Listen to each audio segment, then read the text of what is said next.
Last week we discussed till verse number 30, correct? 30, we did not read the purport. We read the purport today.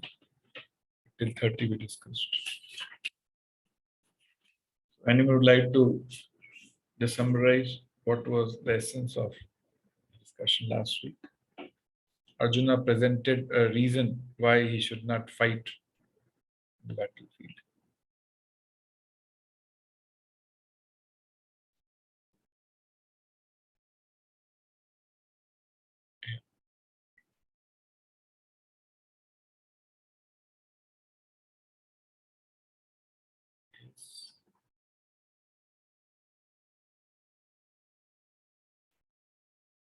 Anyone? Yes, who wants this?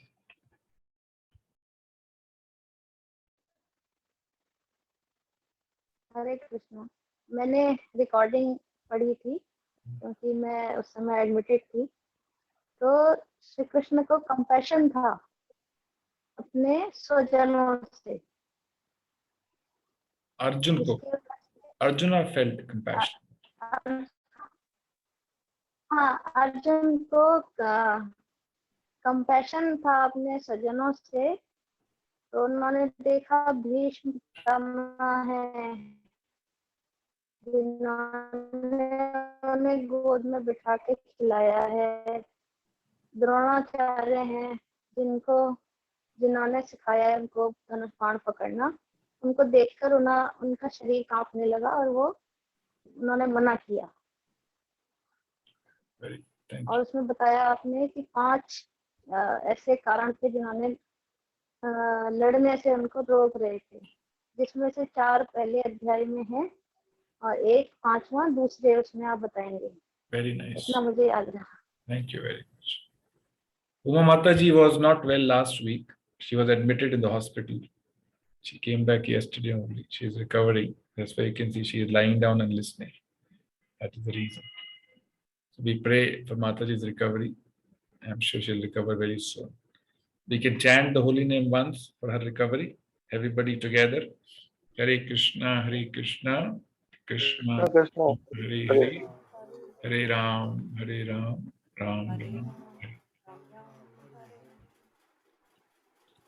Thank you, Mataji. Anyone else would like to add something? Guruji, you explained that those who are in the materialistic world and have relation with body to body, there is where the compassion comes. But if there is relation between soul and soul, then one would not have any feeling of hurting anybody, or compassion would not be there, according to me, when there is soul to soul relation. Okay. I don't know whether I understood right or wrong. Yeah.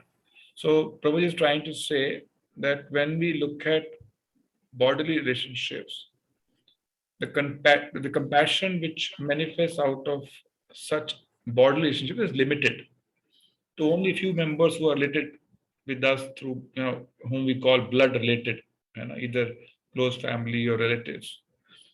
But when one elevates his consciousness to the platform of soul, from that definition, everybody's our relative because everybody as a part and parcel of Krishna. Mamev ansh jiva loke jiva bhuta sanatana. Krishna says in Bhagavad Gita, every living entity is my part and parcel. So every soul is a part and parcel of Krishna. So hence related to each other. The source is common. Like now, brother and sister, they have same source. That's why they're related, isn't it? They have same father, same mother, and hence they are brother sister. They're related to each other. So if every soul is a part and parcel of Krishna, so they're also related to each other. So horizon of compassion for a devotee extends beyond his immediate family. His perspective is broadened. His vision is very broad to see every living entity as part and part, as a member of my family. That is the vision devotees carry. So their compassion is extended to everybody around, not only to family, immediate family. Thank you. Mahajan Prabhuji. Very nice. Yes, Preeti Mataji.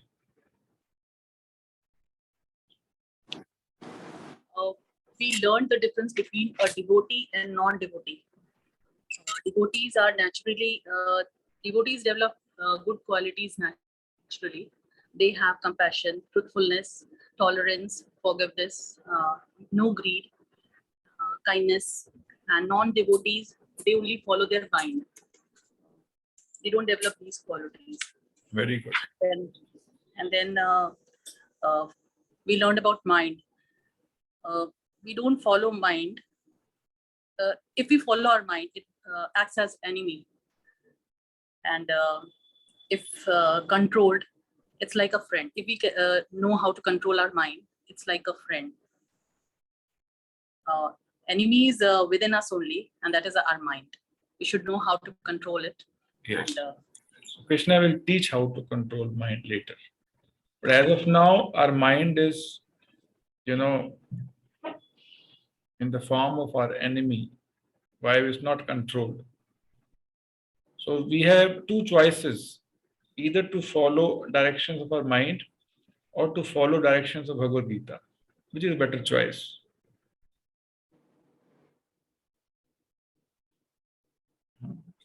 To follow directions of Bhagavad Gita. Because mind is very fickle by nature. Mind keeps changing priorities. Mind has a function of sankalpa, vikalpa, accepting something, rejecting something, accepting something, rejecting something, accepting something, rejecting something.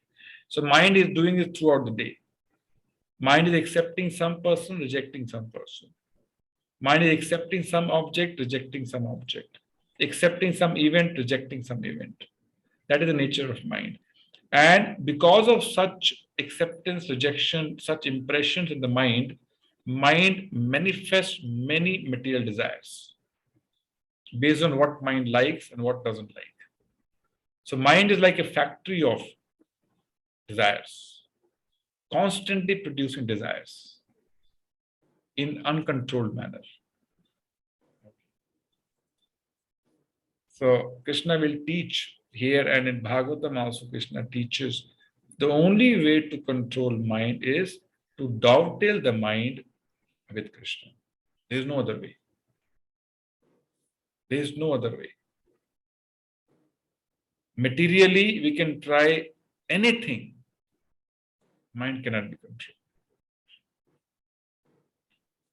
Unless mind is dovetailed somehow with the subject matter of Krishna, mind cannot be controlled. That we will learn in detail later. As of now, I'm just disclosing this fact. We must remember. So as long as we are materialists, mind is our enemy. And when we start dovetailing mind in the service of Krishna, gradually it starts becoming our friend. Okay. So art of mind control is only one: dovetail with Krishna. There is no other way to control mind. Why? Rishikena Rishikesha Sevanam Bhakti Ruchate. Krishna is the master of senses, including mind. Rishikena Rishikesha. Rishikena means mind plus five senses. Rishikesha means master of senses, Krishna. Sevanam means in the service. So when these senses are deployed in the service of its master, then they come under control. Otherwise, the most learned person, will read in second chapter, the most learned Vidwan trying to control his senses cannot control his senses. He'll fail miserably. Okay. So many examples we can talk about, but it's not the subject matter today. So we'll not dwell on this much. So today we'll try to learn the second reason why Arjuna is trying to run away from this battle, which will be explained from verse number 31 to 35. Okay. Till 30th, reason 1, compassion, and second reason is explained from verse number 31 to 35.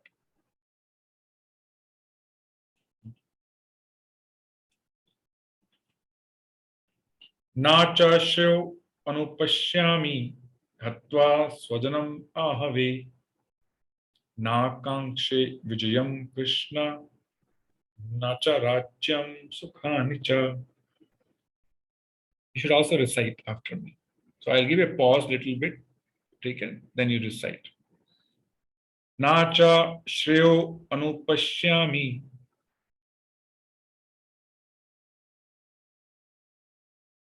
hatva swajanam ahave na kankshe vijayam krishna nacha rajyam sukhani cha. Once more. Okay. Nacha shreyo anupashyami hatva swajanam ahave nakankshe vijayam krishna nacha rajyam sukhani cha. Word by word meaning. It's like this.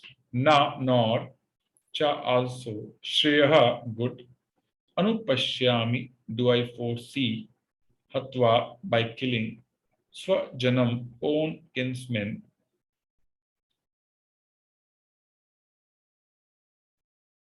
ahave, in the fight, na, nor, kankshe, do I desire, vijayam, victory, Krishna, O Krishna, na, nor, cha, also, rajayam, kingdom, sukhani, happiness thereof, cha, also.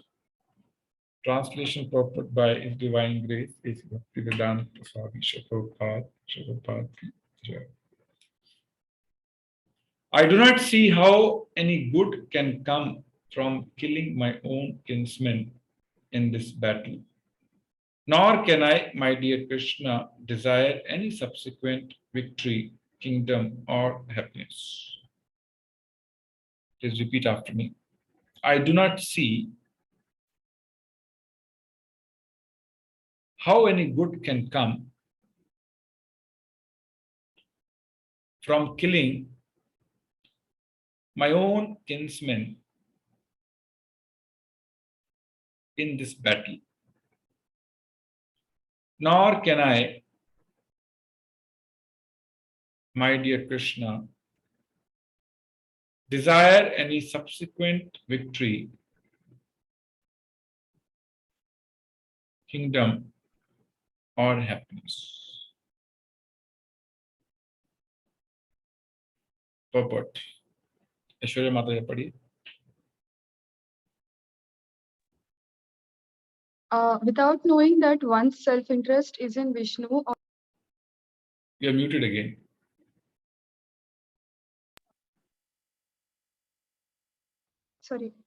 without knowing that one's self-interest is in Vishnu or Krishna, conditioned souls are attracted by bodily relationships, hoping to be happy in such situations. Under delusion, they forget that Krishna is also the cause of material happiness. Arjuna appears to have even forgotten the moral codes for a Kshatriya. It is said that two kinds of men, namely the Kshatriya who dies directly in front of the battlefield under Krishna's personal orders, and the person in the renounced order of life who is absolutely devoted to spirit, You are muted again. are eligible to enter into the globe, which is so powerful and dazzling. Arjuna is reluctant even to kill his enemies, let alone his relatives. He thought that by killing his kinsmen, there would be no happiness in his life, and therefore he was not willing to fight, just as a person who does not feel hunger is not inclined to cook. He has now decided to go into the forest and live a secluded life in frustration. But as a Kshatriya, he requires a kingdom for his subsistence because the Kshatriyas cannot engage themselves in any other occupation. But Arjuna has had no kingdom. Arjuna's sole opportunity for gaining a kingdom lays in fighting with his cousins and brothers and reclaiming the kingdom inherited from his father, which he does not like to do. Therefore, he considers himself fit to go to the forest to live a secluded life of frustration. Thank you. So, so that sense of attachment continues from the previous verse.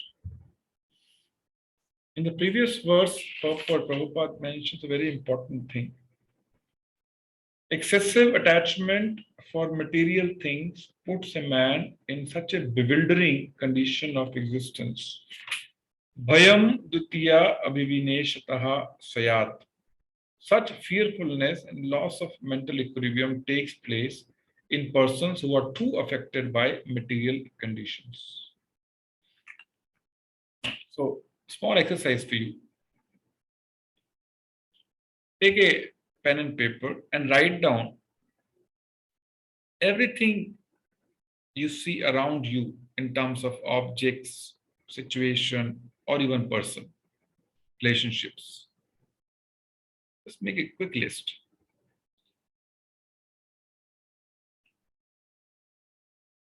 Objects, situations, or even relationships.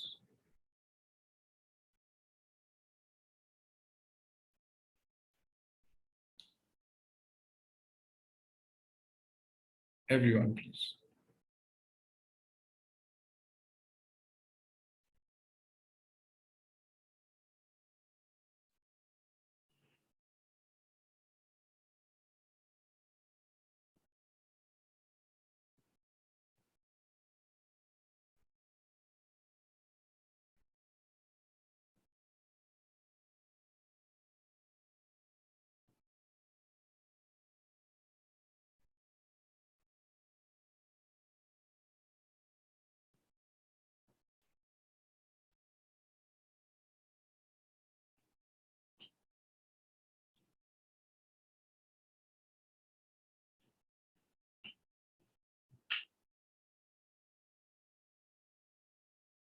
बन गया?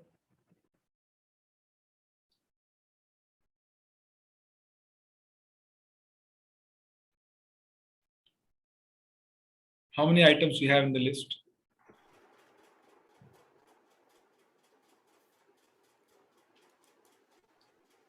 9. 9. Okay. Anyone else? How 10. many items? 10. 10. Mata is leading. Anyone else? 13. 13. Okay. Okay. Now, against each item, write down, is it temporary or permanent?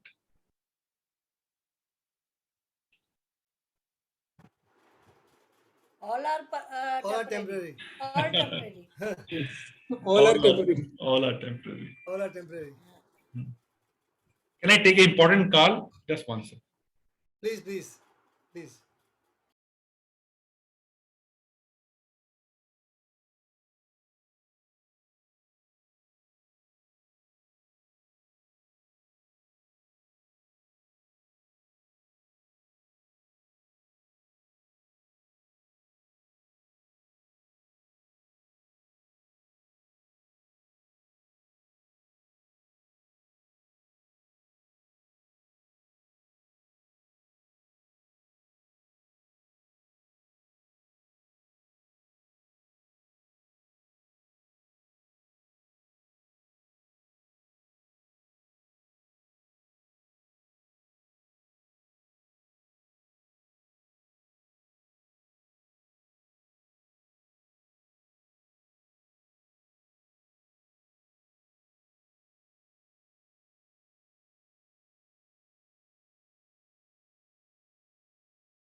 Hare Krishna. Sorry.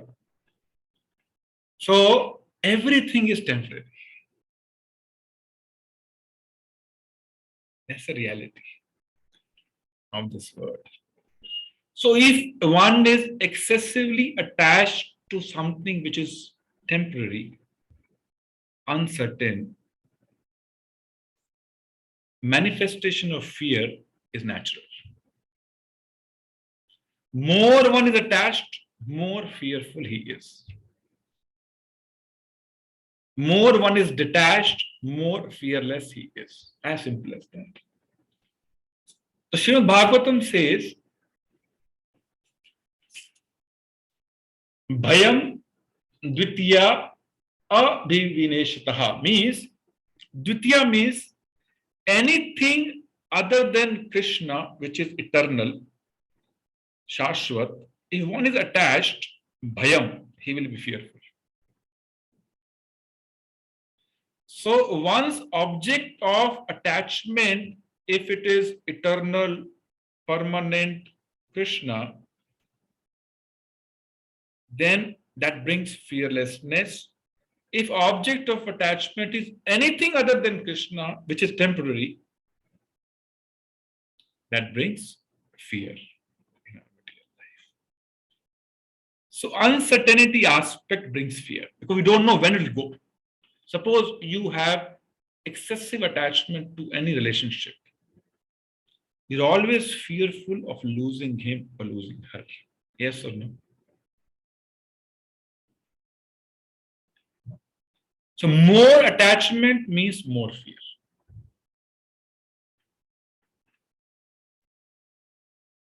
So if one gets attached to anything in this material world, he will be fearful.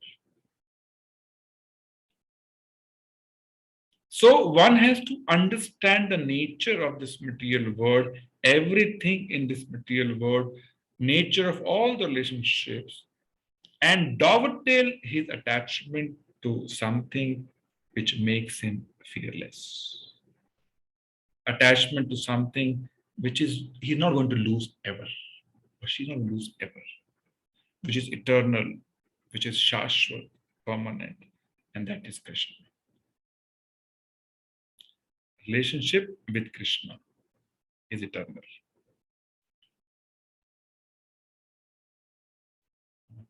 In Bhagavatam, it is explained, the nature of material relationships.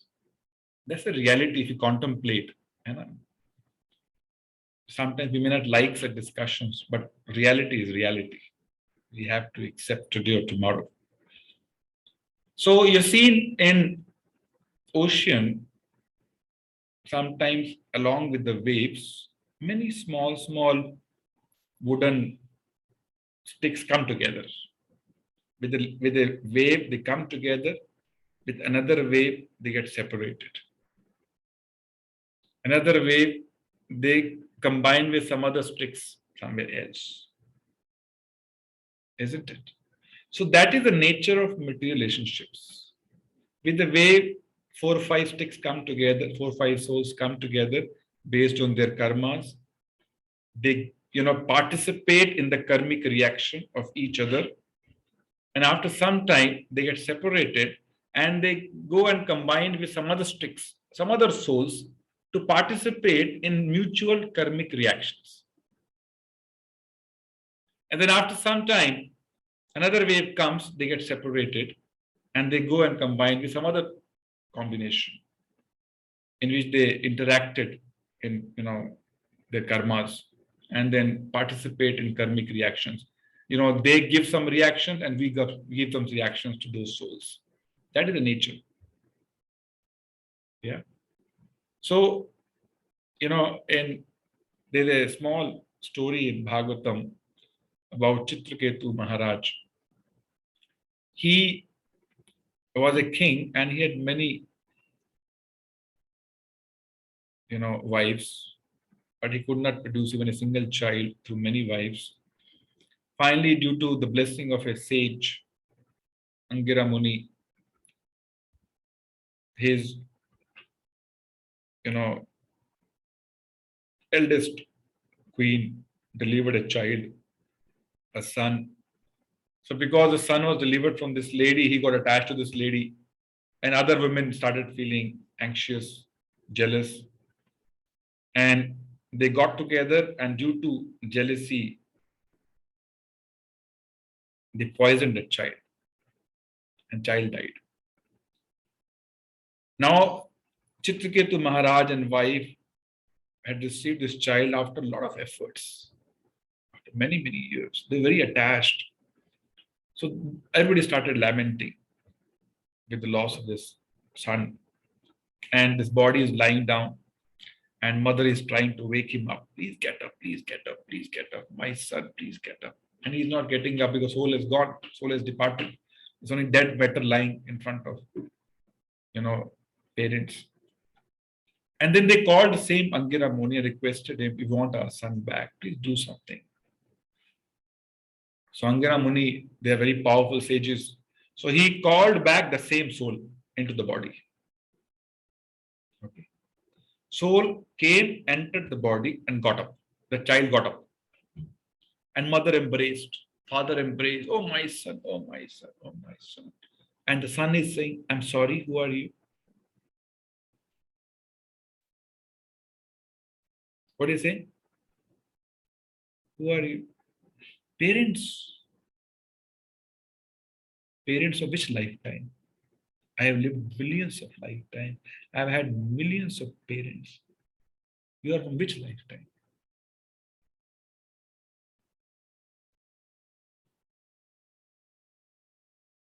Then they understood that everything in this material world is temporary. It's not going to last forever. It will remain with us only for some time. So, what should be the mood if we don't see them as permanent? Should we get detached completely from them? Hey, kabhi bhi jayega ye. Kabhi bhi jayega. No. We should not get attached to them, but we should see them as service given to us by Krishna to take care of them. In the mood of service, not in the mood of ownership. Right? So and so has been given in my care by Krishna to take care. Right? Sense of responsibility will still remain, but in a detached manner. So one can still fulfill all responsibilities in a detached manner, not attached manner. Okay. Object of attachment is only one. Why? Because that relationship is eternal. Irrespective of how many bodies we change, how many lifetimes we undergo, relationship of the soul with the super soul never changes. It remains the same. Okay. So Arjuna is bewildered in the current situation. Why? He is excessively attached to bodily relationships. He fought so many wars earlier, but he never was bewildered. Why? They were not blood relatives. Now we can see blood relatives. We can see Bhishma, Dronacharya. That's why he is bewildered, due to attachment. Okay. And in today's verse, Arjuna is saying, hey, what will I get after killing them? In the next verse, there's a mention of, okay, let's read the next verse also, then we'll discuss together. I'll read and then read the, translation and discuss. Kim no rajyen govinda, kim bhoge jivitena va, yesham arthe kankshitam no rajyam bhoga sukhani cha.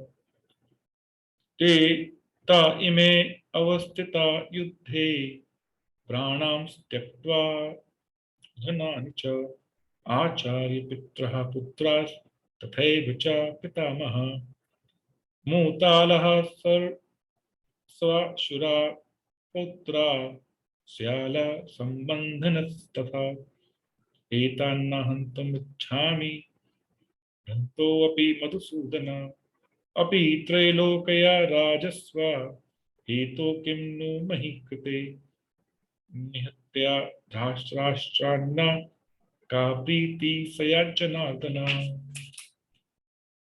Shweta Kothari Mataji, please read the translation of this.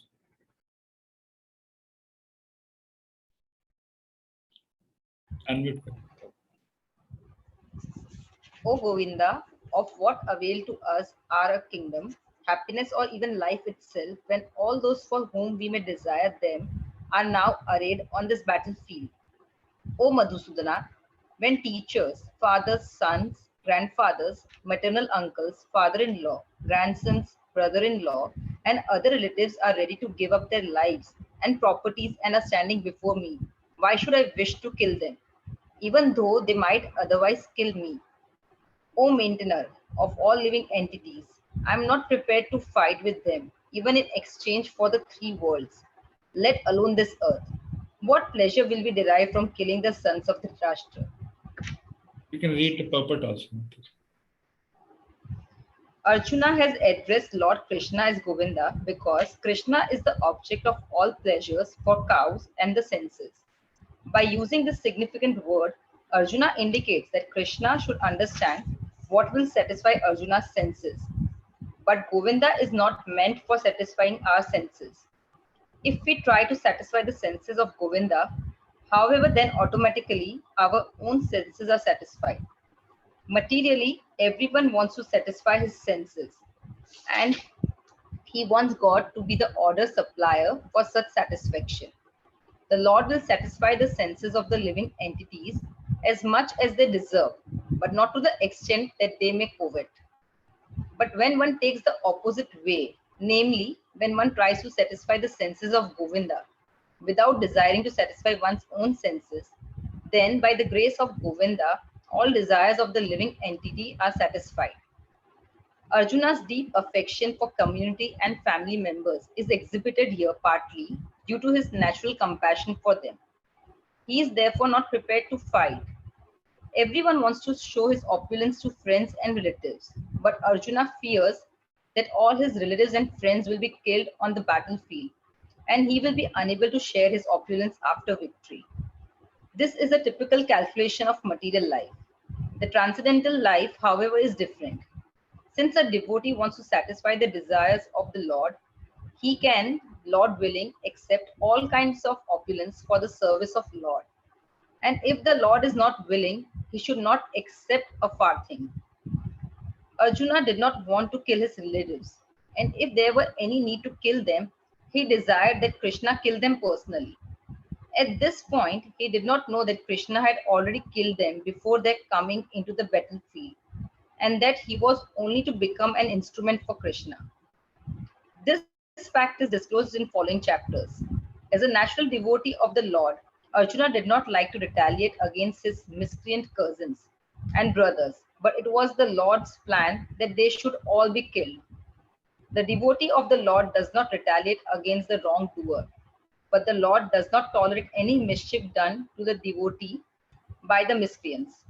The Lord can excuse a person on his own account, but he excuses no one who has done harm to his devotees. Therefore, the Lord was determined to kill the miscreants, although Arjuna wanted to excuse them. Yes. So now Arjuna has another reason why he should not fight. You see, in this verse, who all are mentioned who are assembled in this battlefield? Teachers, fathers, sons, grandfathers, maternal uncles, father-in-law, grandsons, brother-in-law, other relatives. Everybody is practically present here, except few, who is now at home? Women, small children, and maybe very, elder people. Otherwise, everybody practically is available on the battlefield, is present on the battlefield. So Arjuna is thinking little materialistically, even if I win this kingdom, if there's no one to enjoy with, how will I enjoy? Suppose you wear a new sari and there's no one to say, Arey, kitni achhi sari lag rahi hai. There's no fun in wearing new sari, isn't it? You want someone to appreciate, then only you get joy out of something you buy new. You cannot enjoy, suppose you have a 10 BHK apartment and you're staying alone in that house. Can you stay? Everything is available in that house. Every room has LCD TV, every room has laptop, whatever you may want is available. Can you stay alone in that house? No. You need someone to share your emotions, someone to say, yes, you're looking very nice. Yes or no? So Arjuna is thinking, even if I win this kingdom, with whom I will enjoy? सब लोग तो यहीं पर हैं. And if all of them are dead after this battle, what will I do alone in this kingdom? Even if I become king, no joy. So loss of enjoyment is the second reason Arjuna is giving that why he should not fight this battle. प्रभु जी एक comment है मेरा इसके आपने जो कहा हाँ, कल ही मैं एक वीडियो देख रहा था कि Putin has a palace with 174 rooms bedrooms और वो खुद अकेला है तो I don't know what pleasure he gets out of this No pleasure. Kind of position और what Yeah, no pleasure. No pleasure. Only, little, like, Shastras explain the nature of material pleasure.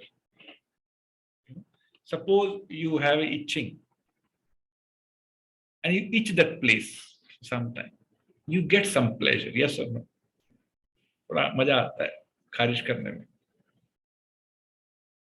Material pleasure like that. Sense pleasure, just like itching. But if you keep itching for some time, that becomes a wound. Yes or no? So any material pleasure, if you take an overdose, it becomes a problem. You like rasgulla, you eat 1, 2, it is okay. Like itching pleasure. If you eat 10 rasgullas, which is supposed to give joy, that becomes a problem. Isn't it? So anything, if it is not regulated materially, will give you pain. That's why we'll read a verse in Bhagavad Gita later. Yukta ahar viharasya yukta cheshtasya karmashu. 4 things to be regulated to keep material pains away. Otherwise, it will become pain. 4 things to be regulated. Yukta ahar, your diet has to be regulated. Otherwise, it will become pain. Nature will react and you will have vomiting, stomach problems, so many problems. Yukta ahar vihar, material entertainment should be regulated. Unregulated. Your sleep should be regulated. Regulated means you should sleep for 6-7 hours. Not more than that. Not less, not more. And finally, your work, your professional time you devote should be regulated. It's not that you're working from morning 8 o'clock till 10 o'clock in the night. It'll bring material pain for sure. So these 4 things we must regulate, otherwise you're inviting problems. Yeah. So here Arjuna is thinking, क्या करूंगा मैं इस राज्य का? इससे अच्छा है मैं जंगल में जाके रहूं. It's better to go and stay in forest than killing all my kinsmen and having a big kingdom but no one to enjoy with. Right. Then Prabhupada is writing a very important aspect or a formula or a secret, you can say, to derive happiness. Not many people know. Only people who read Bhagavad Gita, they know this formula. Krishna's one name is Govinda. Govinda means, Go means senses. Govinda means one who gives pleasure to senses. Pleasure to senses or pleasure to cows, both are correct. Govinda means, Go means cow, Go means senses. So one who gives pleasure to senses.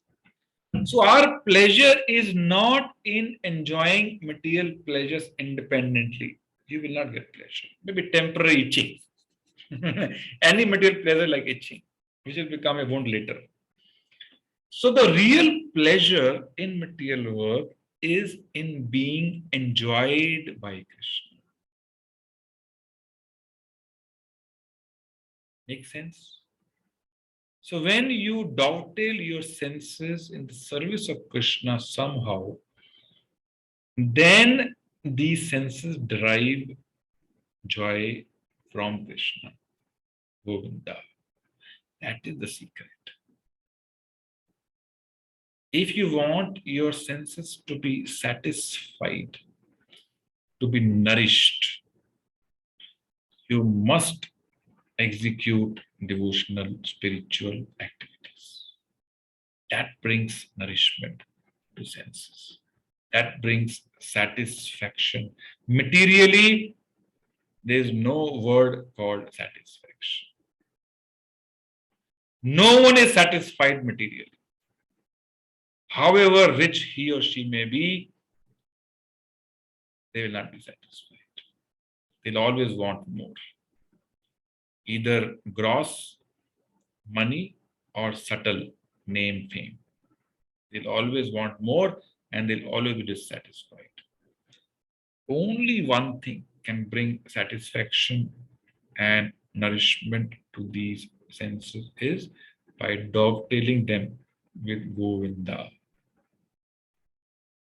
Your eyes, your ears, your nose, your tongue, your body, your head, in different ways. For example, if you take darshan of Krishna's deities every day, your eyes will become so satisfied that they will not want to see anything else. You can experience yourself. You may, so I'm warning all at the same time. You may lose interest in watching movies, you may lose interest in watching television if you see Govinda every day. You can try it out. You meditate on the smile on the face of Krishna. All your material attachments will vanish. If you hear Kirtan every day without fail, hear some lecture every day without fail, your senses will lose taste in material sound like Bollywood songs, Hollywood songs. You will lose taste for sure. This is tested by millions of devotees, experienced by millions of devotees. If you don't want to, then you don't try. But Bollywood, Hollywood songs will never bring satisfaction, nourishment. But Kirtan does bring satisfaction to the heart, nourishment to the heart. And you can experience it.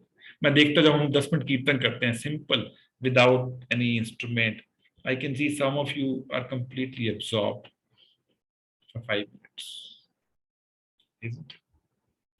Why? Because this sound is not material sound. This is transcendental spiritual sound, which goes and touches your soul directly. Material sound cannot penetrate and touch your soul. Spiritual sound can touch. Yeah. So when you eat prasadam every day, which is offered food to Krishna, you will lose taste of eating in 5-star hotels, restaurants. Trust me. If you want to take this chance, you eat prasadam, you don't eat. But what brings satisfaction and nourishment to the tongue is prasadam, nothing else. Even little bit of prasadam goes and satisfies your heart, nourishes your heart, not anything outside. So these might sound impractical, theoretical. No, they are practical, tested. Otherwise, why will devotees continue to do so? Right? I remember when I was in Bombay, every Sunday we used to go out and eat. There was this restaurant, Sheetal Grill in Thane. I don't know if anybody's heard about this. Right? You have a beer bottle and have some nice food and but the taste is gone completely after we started eating only prasadam. Watching television used to be everyday affair. Television जब से आया है यहाँ पर उदयपुर में बंद पड़ा है, उसको स्विच ऑन भी नहीं किया है, just lying in one of the corners. Yeah. But this is not bad, this is good. Why? Because spiritual activities only bring satisfaction. We want satisfaction now. We don't want a situation where we earn millions of dollars and still dissatisfied. But dissatisfied heart is a vacant heart, is a miserable heart. Satisfied heart is pleasurable heart, is nourished heart. So it is said, it is a proverb that who is the most richest person in this material world? Who is satisfied. And who is the most poorest? Who is not satisfied. Simple definition. Who is richest means one who is satisfied with what he has, and poorest means who, in spite of whatever he has, is still dissatisfied. You can try it out. Sudama, the most poorest, but he was satisfied. Duryodhan, most richest, he was a king, but dissatisfied, miserable.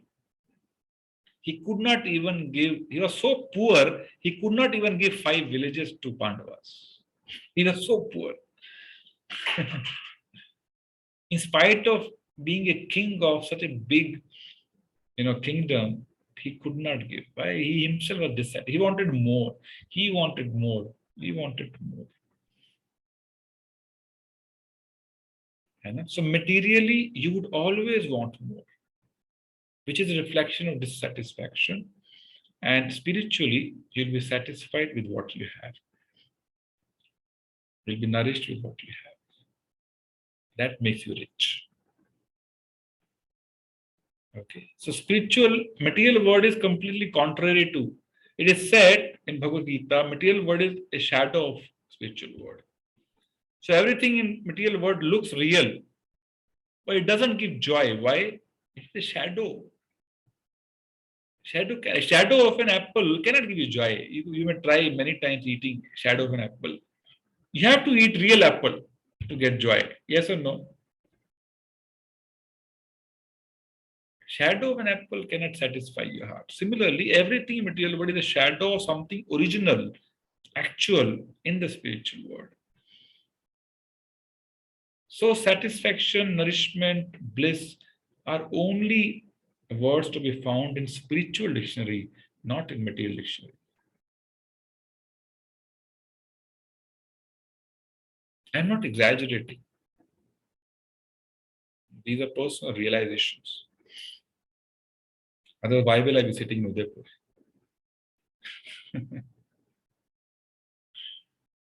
Isn't it? Okay. So Arjuna's worry is what?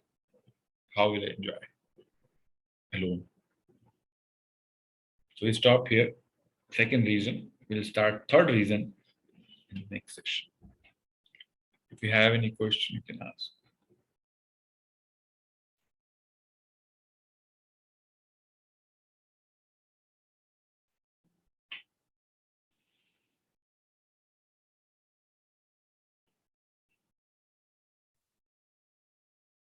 Yes, Sunil Prabhu, Shweta Mataji. Prabhuji, the question is not from today's learning, but it is so from all the demigods and gods which we have, why? So though Brahmaji holds a better position, or in terms of the qualities, he has higher qualities than demigods, but still the temples and worshipping of Brahmaji is on the lower side as compared to the demigods. That's my feel. So, see,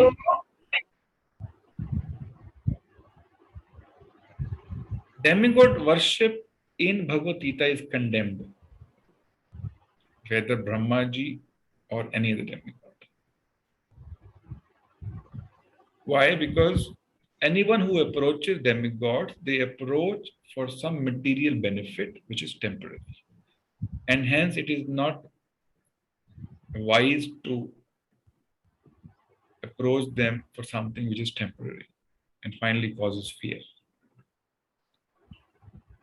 Whether it is Brahma or Indra or any other demigod, there's a verse in Bhagavatam It talks about which demigod worship gives which benefit. Okay. You want to see that verse? We Huh? see it as a regular course, yes, we'll see it from a regular Sorry? course. Sorry? We will see it in a regular course, sir.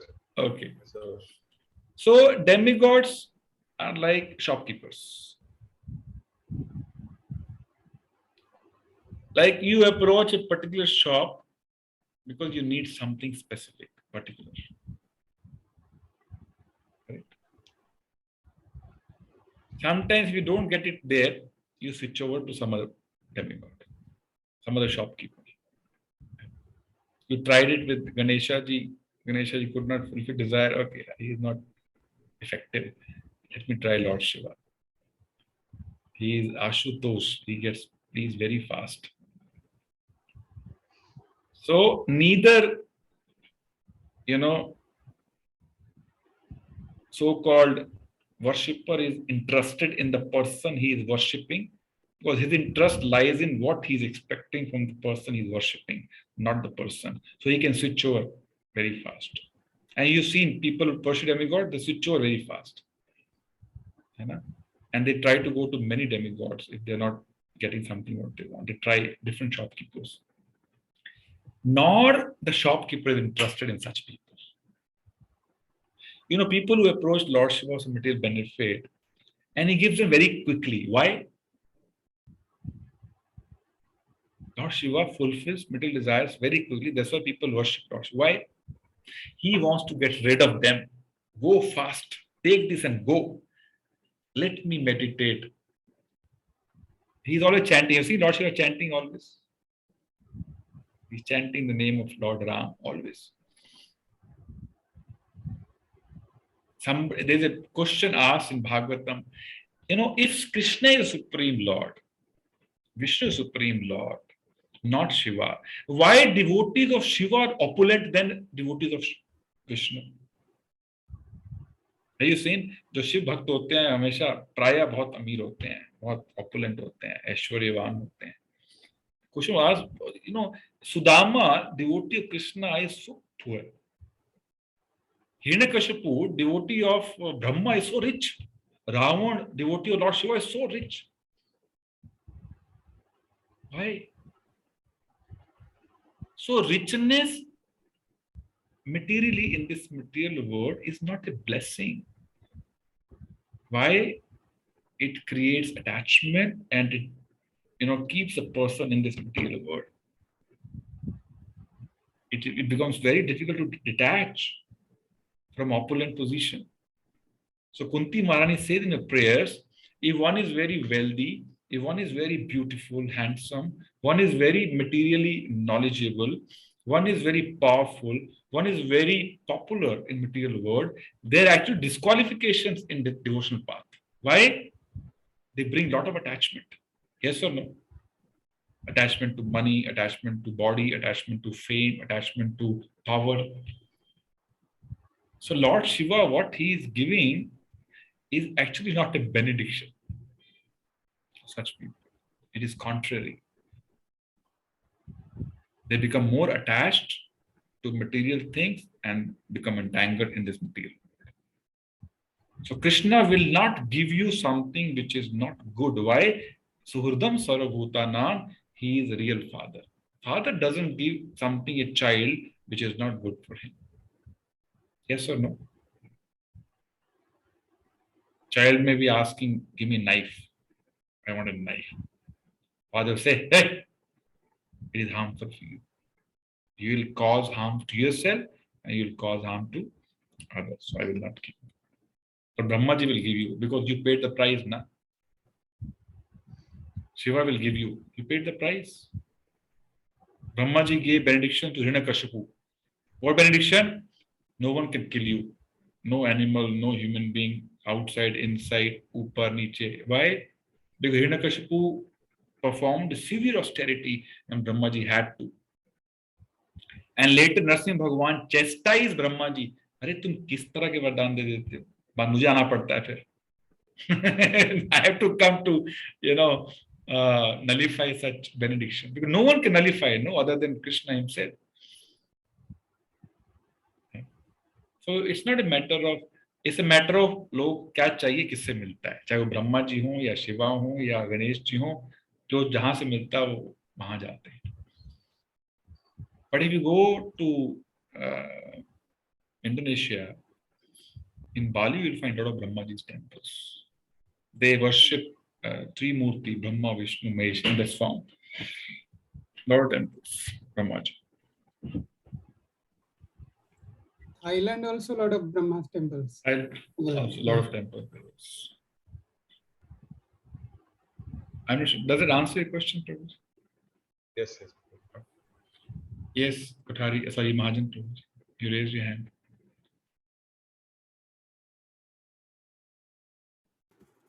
Hare Krishna Prabhu ji. Hare Krishna. एक तो आपसे सवाल है जो आपने बताया है, और एक मेरी रिक्वेस्ट है. पहले मैं रिक्वेस्ट पुट अप करता हूँ on behalf of all devotees. Yes. And I think all of them will agree. आप हमें प्रभु जी एड्रेस करते हैं और हम आपको प्रभु जी एड्रेस करते हैं. मेरा इसमें एक ऑब्जेक्शन है. जिससे हम सीखते हैं वो गुरु जी होते हैं, और हम सब लोग आपसे सीख रहे हैं. मेरा ख्याल है कि सभी लोग हम आपको गुरु जी कहना चाहेंगे. मैं सबको जो रिक्वेस्ट करता हूँ कि जो एग्री करते हैं मेरे से हाथ खड़ा करें. नहीं, वो it's not a matter of. एक मेरा humble request है. See, spiritual master guru is a very exalted position. Very exalted position. My spiritual master says people like me who are just trying to help, they're like class monitors. जैसे class में monitor होता है, तो हम सब सीख रहे हैं इसके अंदर. We are in the same class, we are learning from Prabhupada, we are learning from Krishna. I am only coordinating. My role is only to coordinate as a class monitor, right? So please do not address me as Guruji. I don't deserve to be addressed as Guruji. Just pray for me that I become a good devotee. That prayer you can offer to Krishna, and just address me as Prabhuji only. And my sincere request. मगर गुरु जी जब भी हमने बचपन से हम grow कर रहे थे, तो हमने लाइफ में, अपने प्रोफेशनल लाइफ में भी जिन लोगों से सीखा है उनका हम गुरु जी मानते हैं. जैसे मेरे अपने करियर में 50 साल के करियर में 3 लोगों से मैंने ऐसी चीज़ें सीखी हैं जो उनको मैं गुरु जी ट्रीट करता हूँ. अब उनमें से 2 लोग नहीं रहे जाए इस वर्ल्ड में, मगर उनको मेरे दिल में वही भावना है गुरु जी की जो स्कूल टीचर की होती थी, क्योंकि उनसे सीखा है हमने. उनसे प्रेरणा मिली है. उनको हमने, चाहे वो